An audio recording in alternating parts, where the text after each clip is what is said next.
Si no hubiese sido por ese maldito repartidor, mi marido no se habría enterado de nada.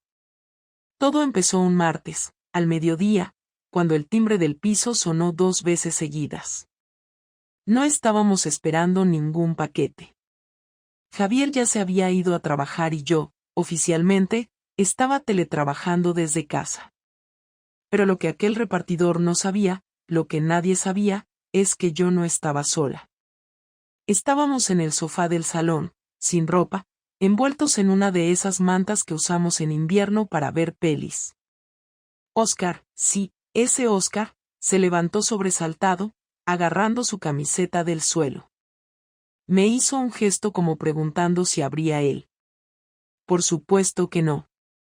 Me acerqué, abrí apenas la puerta lo suficiente para ver al tipo de Amazon con una caja en la mano, y le dije que se había equivocado. Todo habría quedado ahí.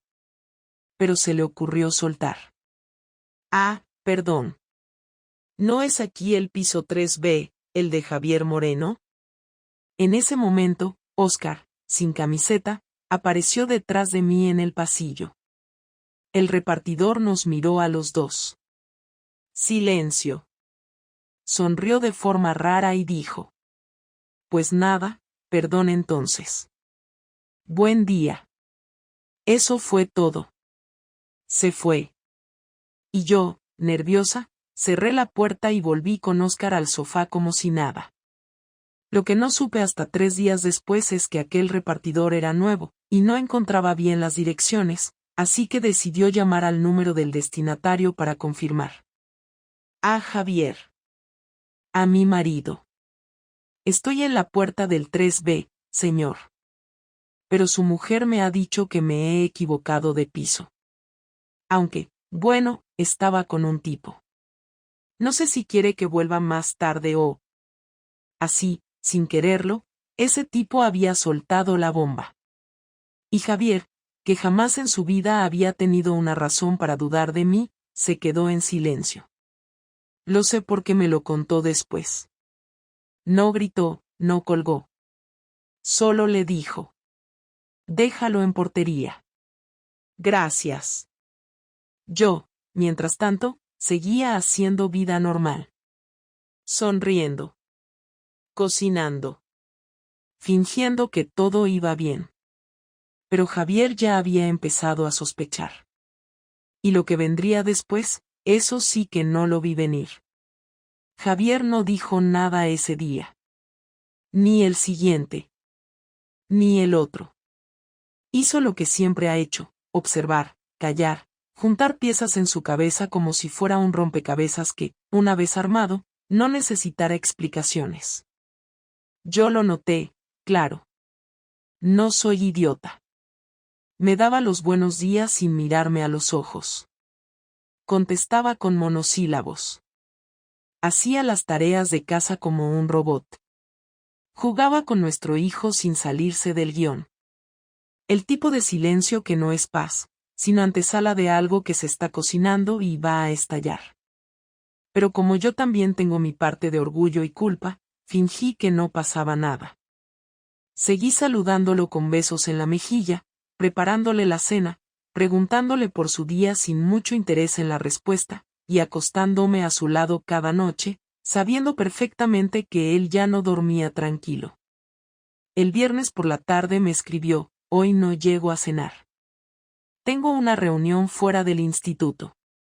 Le respondí con un escueto vale y seguí viendo una serie en el sofá.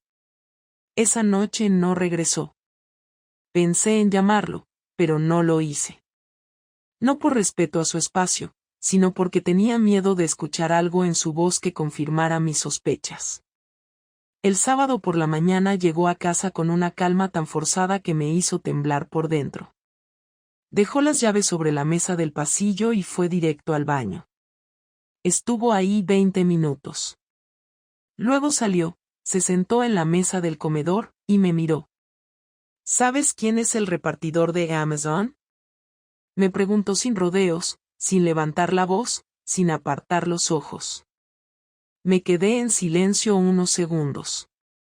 Pensé en fingir, en decir que no, que sería un error, que seguro se había confundido. pero algo en su forma de hablar, en cómo se apoyaba con los codos sobre la mesa, en la manera exacta en que sus manos estaban juntas, sin tensión, como quien ya no espera nada, me hizo entender que no había espacio para mentiras. No sé, respondí con la boca seca, con el corazón como un martillo. ¿Por qué? Porque me llamó el martes. Dijo que había ido al 3B a dejar un paquete a mi nombre y que una mujer le dijo que se había equivocado de piso. Que detrás de ella había un hombre sin camiseta. No dije nada. No moví ni un músculo. Ni siquiera respiré. Me quedé quieta, sintiéndome por primera vez completamente desnuda frente a él. Sin ropa, sin excusas, sin justificaciones. ¿Quién era, Laura? No respondí. ¿Quién era? Oscar, dije por fin, con voz baja, casi susurrando. Él asintió, se levantó y fue a la cocina. Escuché el ruido del grifo, un vaso que se llenaba, y luego su voz desde allá. ¿Y desde cuándo? Desde hace un mes, mentí. No fueron solo 30 días. Pero no podía soltarle todo así de golpe. Necesitaba espacio para mí, para calcular lo que estaba en juego. ¿Y nuestro hijo? ¿Dónde estaba cuando te lo trajiste a casa? En el colegio. Volvió a sentarse frente a mí. Esta vez más cerca. Ya no me miraba con rabia, sino con algo peor, decepción. ¿Y si el niño hubiera llegado antes? ¿Qué explicación le ibas a dar? ¿Quién era ese señor en el sofá? No iba a pasar, dije, sabiendo que sonaba patético. Ya. Se levantó otra vez. Esta vez fue al dormitorio. Escuché los cajones abrirse, las cremalleras. Cuando entré, estaba metiendo su ropa en una mochila negra. No mucha. Solo lo justo. Calcetines, camisetas, algo de ropa interior, una sudadera. ¿Te vas? Sí. ¿A dónde? No lo sé. ¿Vas a dejarme sin más? No, me miró con una frialdad que me partió en dos. No te estoy dejando. Me estás echando tú. No seas dramático, solté, sin pensar. En cuanto salió de mi boca, supe que la había cagado. Javier dejó de guardar cosas. Se giró hacia mí, despacio, con una expresión de cansancio que nunca le había visto antes. ¿Tú crees que esto es un drama? ¿Qué me estoy haciendo el ofendido? Laura, no sabes ni la mitad. ¿Sabes qué hice el miércoles? Negué con la cabeza. Pedí acceso a las cámaras de la finca. Las de la entrada, las del ascensor. ¿Sabes qué vi? Volví a negar, aunque ya lo imaginaba. Te vi entrando a Oscar. A las 11:47. Salió a las 14:03. Lo vi todo. Los dos. Besándose en el ascensor. ¿Y sabes qué fue lo peor? No respondí. Que parecía que lo hacía sin culpa. Como si lo hicieras cada martes. Como si no tuvieses un hijo. Como si yo no existiera. Guardó lo último en la mochila, cerró la cremallera y pasó junto a mí sin rozarme. ¿Te vas sin decirle nada al niño? No quiero mentirle. Pero tampoco quiero decirle la verdad ahora. Ya pensaré cómo hacerlo. Javier. Se detuvo en la puerta. Si dices una palabra más, me voy para siempre. Y se fue. Cerró la puerta sin mirar atrás. No volvió durante los siguientes 2 días. Yo intenté llamarlo, una sola vez, y no contestó. Le mandé un mensaje que decía, tenemos que hablar, por el niño, por nosotros, y no recibió respuesta. El lunes volvió a casa como si fuera un invitado, no como el dueño. Entró con llave, dejó su mochila en el suelo y se dirigió directamente al cuarto del niño. Le dio un abrazo largo, le preguntó por el colegio, lo ayudó con los deberes, cenaron juntos. Yo no dije nada. Me limité a poner la mesa y observar. Me ignoró por completo. Yo hablaba y él seguía sin contestar, como si mis palabras fueran parte del ruido ambiente. Cuando el niño se fue a dormir, Javier se quedó sentado en la mesa del comedor. No sacó el móvil, no miró la tele, no hizo nada más que mirarme con una expresión de agotamiento, como si llevara corriendo semanas sin detenerse. Me acerqué con cuidado, con ese tipo de precaución que uno tiene cuando no sabe si va a recibir una bofetada o un abrazo. Me senté frente a él y le dije que habláramos. Habla tú primero, me soltó, sin rodeos. No sé por dónde empezar, respondí, aunque era mentira. Sí sabía. Lo que no sabía era cómo justificarlo. Prueba por decir la verdad. La verdad no va a cambiar lo que ya pasó. No, pero puede hacer que decida si me quedo o me voy. ¿Quieres quedarte? Quiero saber si hay algo por lo que valga la pena quedarme. Me quedé en silencio unos segundos. Luego solté todo de golpe. Le dije que no fue algo planeado, que no era amor, que fue necesidad, que me sentía sola, vacía, olvidada. Le dije que me pasaba los días sintiéndome invisible, que cuando me miraba era como si no estuviera, que hablábamos de cosas sin importancia y que cada vez que intentaba acercarme, él estaba cansado o distraído. Le solté que llevaba meses sintiéndome como una sombra. Él no dijo nada. Me escuchó con una expresión dura, pero sin interrumpirme. Cuando terminé, se levantó de la mesa y se apoyó en la encimera. ¿Y entonces lo trajiste a casa? No era la idea, solo fue ese día. Él no es importante. ¿Y yo qué soy? Javi. No, dime. ¿Yo qué soy para ti? ¿Un estorbo, un trámite, el que paga las facturas? No es eso.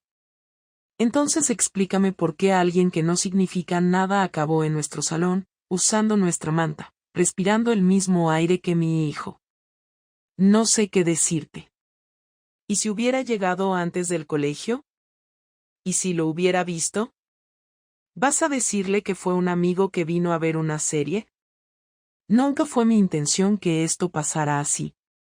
¿Y cómo pensabas que iba a pasar, Laura? ¿Ibas a seguir viéndolo en hoteles y cafés hasta que yo me diera cuenta solo? ¿Ibas a mentirme hasta que te cansaras de él o hasta que yo me enterara por accidente? No lo planeé así, solo sucedió. Claro, las cosas solo suceden. Como si no tuvieras voluntad, como si no fueras una mujer adulta, casada, con un hijo. Se giró hacia mí y su voz subió por primera vez. No gritó, pero la tensión en su tono me hizo estremecer. Te juro que no sé cómo no te lancé algo a la cara ese día. ¿Sabes lo que sentí cuando vi ese video?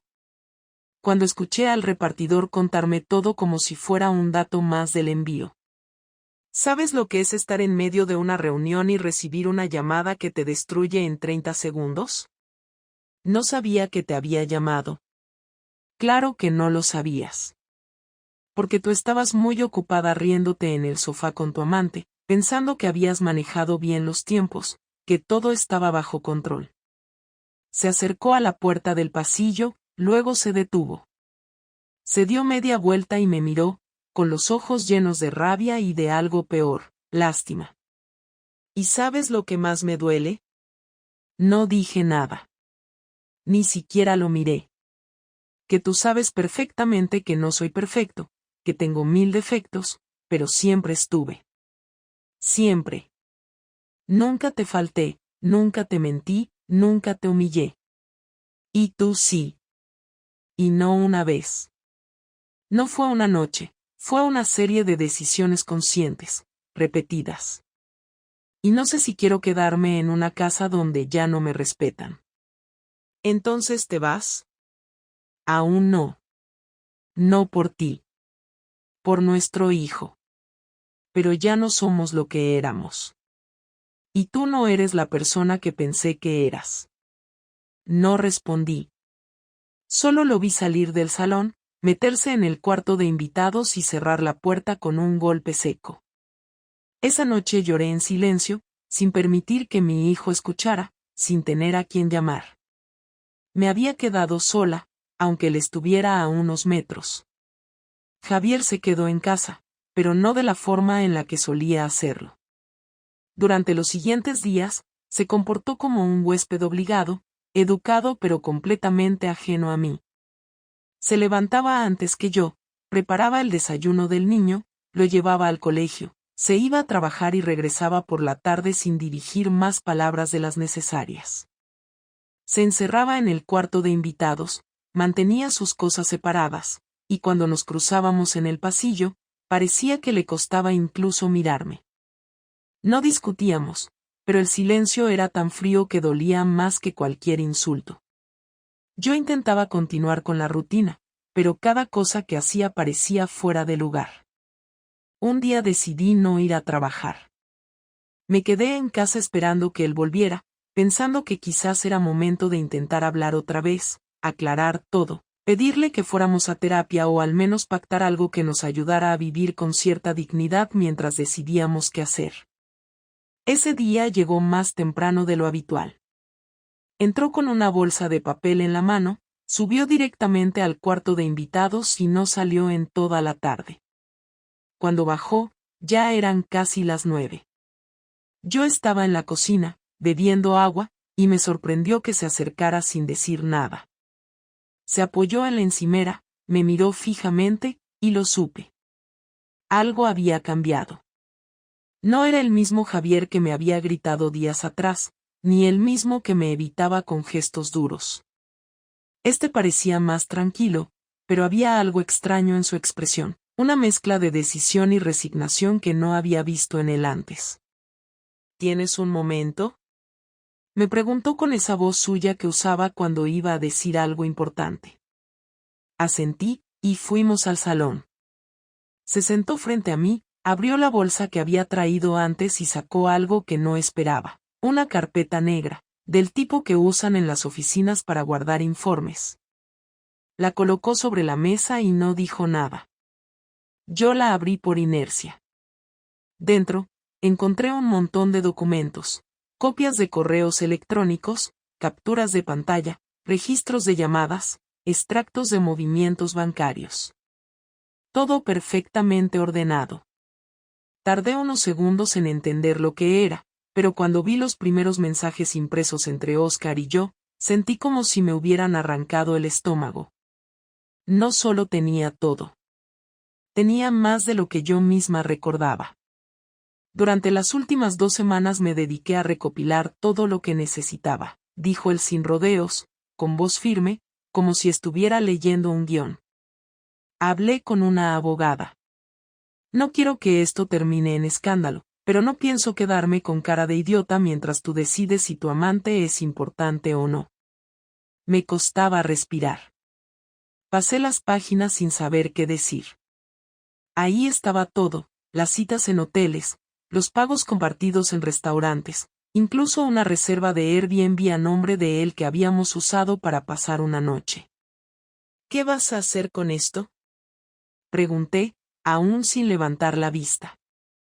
Ya lo hice. Levanté la cabeza y lo vi con la mirada fija, dura. ¿A qué te refieres? Lo mandé por correo certificado. A tu jefe, a Recursos Humanos, y a la esposa de Oscar. ¿Estás loco? No. Estoy harto. ¿Quieres destruirme? No. Solo quiero que las consecuencias lleguen donde tienen que llegar. Porque tú jugaste con fuego creyendo que nadie iba a quemarse, pero te equivocaste. Mi jefe no tiene por qué recibir esto. Oscar no trabaja ahí. No importa. Tu jefe tiene derecho a saber si una de sus empleadas usa las horas laborales para follarse a alguien mientras el marido está criando a su hijo en casa.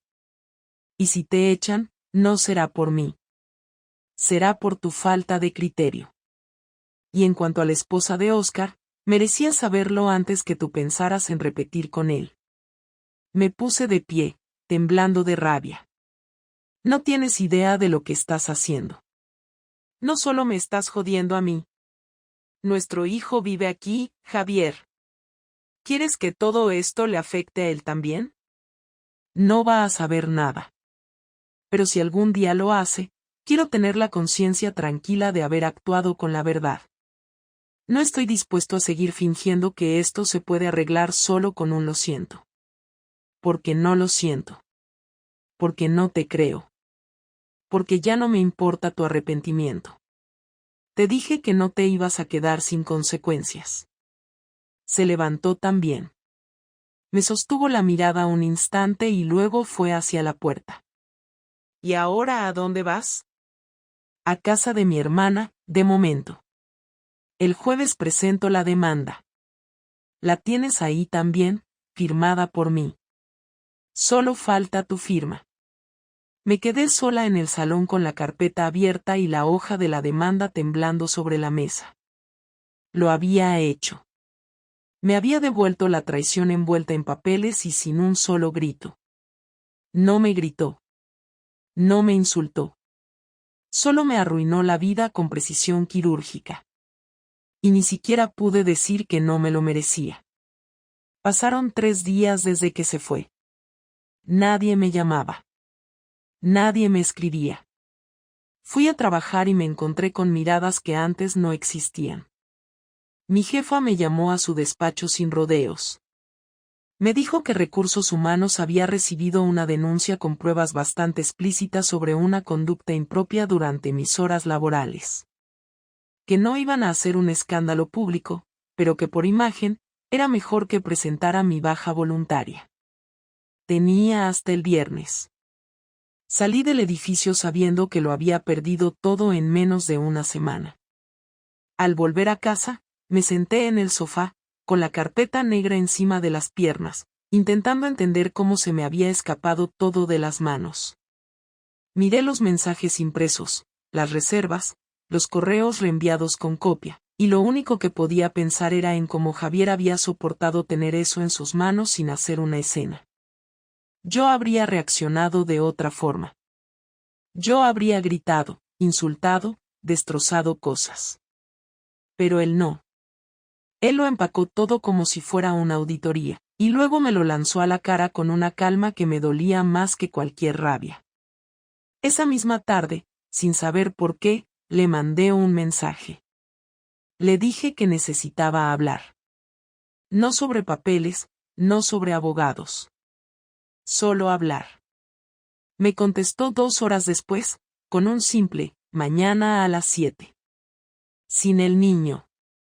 El mensaje era escueto, firme, sin intención de apertura, pero lo agradecí igual. Mandé al niño con mis padres. No le di explicaciones, solo le dije que su padre y yo teníamos que hablar de cosas de adultos. Él asintió, y en su cara noté algo que me heló por dentro, ya lo sabía. Quizás no los detalles, pero los niños notan todo. A las 7 en punto, Javier llegó. No llevaba mochila. Solo su teléfono en la mano y una cara que no me daba ninguna pista de lo que pensaba. Se sentó en la misma silla del comedor en la que lo vi dejar la carpeta. Yo ya estaba esperándolo, con las manos entrelazadas sobre la mesa, intentando mantener la compostura. Gracias por venir, dije. Él asintió sin palabras. No te voy a pedir que olvides nada, ni que borres lo que hiciste. Me lo merezco. Solo quería hablar. Saber si hay algo que hacer. No por mí. Por el niño. Javier tardó unos segundos en responder. Sus ojos no buscaban los míos, sino algún punto invisible entre la mesa y su memoria. Tú no querías hablar por el niño. Querías hablar para salvar algo que ya se rompió. Y lo entiendo. Pero no me pidas que juegue a fingir. No lo voy a hacer. Ni siquiera por él. Ya estoy haciendo algo por él. No me he ido del país. No te he gritado delante suyo. No le he contado nada. Lo protejo lo mejor que puedo. Pero vivir con alguien que me mintió durante meses no es protección. Es tortura. Y él también lo siente. Entonces, ¿qué quieres hacer? Quiero saber si eres capaz de ser honesta, por primera vez desde que esto empezó. Quiero que me digas cuánto tiempo fue. ¿Cuántas veces estuvo en esta casa? Y si pensabas dejarlo o seguir hasta que te pillaran. No respondí de inmediato. Sabía que si mentía, todo terminaba en ese instante. Pero si decía la verdad, tal vez también. Aún así, decidí hablar. Desde hace 4 meses. Vino a casa 3 veces. Siempre cuando tú estabas en el trabajo y el niño en clase. Sí pensé dejarlo. Pero no lo hice. No sé si por cobardía o por egoísmo. ¿Sigues hablando con él? No desde que te fuiste. Lo bloqueé. Lo eliminé. No quiero volver a verle. ¿Te enamoraste? No. Me sentí viva. Deseada. Y confundí eso con algo importante. Pero no era nada. Lo sé ahora. ¿Y yo qué era? Eras todo, Javier. Pero lo di por hecho. Y cuando sentí que no te importaba, que ya no me veías, me busqué una excusa para sentirme distinta. ¿Y ahora qué esperas? No sé. Solo quería que me escucharas. Que no te fueras sin hablar. No estoy pidiendo que volvamos. Pero necesito saber si me odias, si me vas a hacer la vida imposible, si puedo tenerte cerca aunque sea como padre de mi hijo. Se recostó en la silla, respiró hondo, y me miró con una tristeza que no esperaba. No te odio. Me rompiste, pero no te odio. Tampoco voy a hacerte la vida imposible. No soy así. Pero no me pidas que vuelva a ser quien era. Porque ya no soy ese. ¿Crees que algún día podrías perdonarme? No lo sé. No hoy. No pronto. ¿Y podemos hablar de cómo organizar las cosas? Sí. Eso es lo que hay que hacer ahora. Hablar como adultos. No como pareja. Como padres.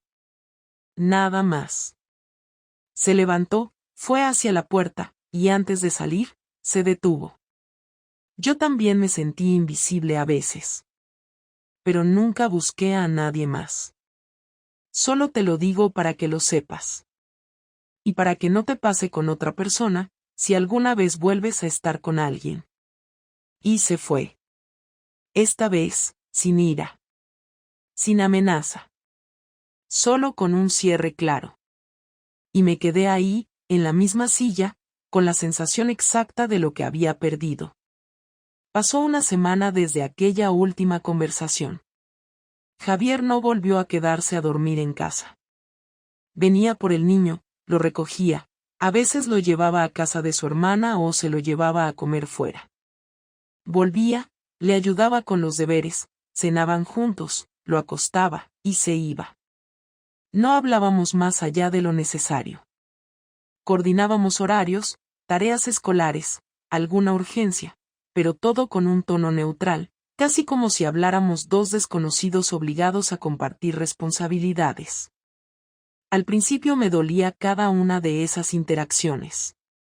Me dolía verlo entrar y no poder abrazarlo, me dolía que no preguntara cómo estaba yo, que ni siquiera me dirigiera una mirada de compasión o de rabia. Pero después empecé a entender que el silencio no era castigo, era la forma que él tenía de protegerse. De no exponerse a más daño. De no abrir la puerta a ningún intento mío de arreglar lo que no tenía arreglo. Empecé a limpiar mi vida por partes. Renuncié oficialmente a mi trabajo. No esperé al viernes. Envié la carta de dimisión el miércoles, recogí mis cosas y me fui sin despedirme de nadie. Sabía que nadie quería verme, y yo no quería fingir agradecimientos vacíos. Con el dinero ahorrado cubrí el mes y medio siguiente, y empecé a buscar otros trabajos, aunque ya no en el mismo sector. No quería volver a vender nada. Sentía que todo lo que había hecho hasta ahora estaba lleno de gestos vacíos, de frases armadas, de sonrisas que no significaban nada. Llamé a mi madre y le conté todo. No me felicitó por ser honesta ni me insultó por haber fallado. Solo me escuchó en silencio y me dijo que si necesitaba algo, podía ir a su casa unos días. Pero no fui. Sabía que ir allí era esconderme. Y ya no quería esconderme de nadie. Una tarde, después de dejar a nuestro hijo en casa de unos amigos para una fiesta de cumpleaños, me encontré con Javier en el portal. Iba a entrar y él salía. Nos detuvimos unos segundos. Pensé en apartarme, pero él fue el que habló primero. ¿Todo bien con él? Sí. Está en casa de Nico. Vuelvo a las 8 a recogerlo. Bien. ¿Tú cómo estás? Estoy bien. Me están saliendo horas extra en el instituto. Mucho trabajo, pero lo prefiero. Asentí. Iba a decir algo más, pero se adelantó. No tienes que explicarme nada más, Laura. Ya está. No hay nada pendiente entre nosotros. No quiero explicarte nada, dije, sin tono defensivo. Solo quiero que sepas que estoy asumiendo lo que hice. Que no fue culpa tuya. Que no hiciste nada mal. Él me miró un momento. No sé qué pensó. No sé si le molestó lo que dije o si le alivió. Pero respondió. Eso ya lo sé. Solo necesitaba escucharlo. No sé si algún día podrás perdonarme. Pero si ese día llega, aunque sea dentro de 20 años, solo quiero que sepas que lo valoro. Y si no llega nunca, también lo entenderé. No espero olvidarlo. Pero tampoco quiero cargarlo toda la vida. Lo único que me importa ahora es que el niño esté bien. Y que podamos ser cordiales. Podemos. Yo también quiero eso. Se fue sin decir adiós. Bajó por las escaleras y se perdió de vista. Volví a entrar al piso y sentí, por primera vez, una calma real. No era felicidad, no era alivio. Era la sensación de haber tocado fondo y estar empezando a salir. Sin dramas. Sin expectativas falsas. Solo una realidad nueva, incómoda, pero mía. En los días siguientes empecé a retomar cosas básicas. Hacía las compras sola, limpiaba con más ganas, cocinaba sin esperar a nadie más. No estaba esperando una redención ni un milagro. Solo quería reconstruirme sin necesidad de fingir que era otra persona. Respondí un correo para una oferta de trabajo en una librería pequeña del centro. Nada glamuroso, nada con incentivos o reuniones de equipo, solo ordenar libros, atender a los clientes, pasar las tardes en silencio. Me llamaron a los 3 días y me ofrecieron una entrevista. Fui sin expectativas y salí con el puesto. Empezaba el lunes siguiente. No era el empleo que soñé, pero tampoco era el que merecía. Era un comienzo, y eso me bastaba. Con Oscar no volví a hablar. No lo busqué, no respondí sus mensajes. El último que me mandó decía espero que estés bien, y lo ignoré. No porque estuviera enfadada con él, sino porque entendí que no tenía sentido seguir alargando una historia que solo existió porque yo no sabía enfrentarme a mis vacíos. No era amor. Nunca lo fue. Solo era una excusa. Ahora, cada día es más tranquilo. Mi hijo sonríe un poco más, ya no me mira con esa mezcla de sospecha y tristeza. Empieza a recuperar su rutina. Javier y yo compartimos horarios y decisiones sin enfrentamientos. A veces se queda a tomar un café cuando lo trae. No hablamos de lo que pasó. No hablamos de nada personal. Solo del niño, del colegio, de lo que necesita. Y por ahora, eso es suficiente. No me siento víctima de nada. Lo que pasó fue una cadena de decisiones equivocadas, mías. Y aunque duelan, me sirven para no repetirlas. Aprendí que la honestidad no siempre salva las relaciones, pero al menos evita que termines siendo alguien que no reconoces en el espejo. Ya no espero que Javier vuelva, ni lo deseo como antes. Solo quiero que sea feliz, con quien sea, incluso si no soy yo. Y quiero aprender a ser feliz sola, sin depender de que alguien me mire para sentirme viva. Este no es un final feliz. Es un final justo. Y eso, después de todo lo que destruí, ya es bastante.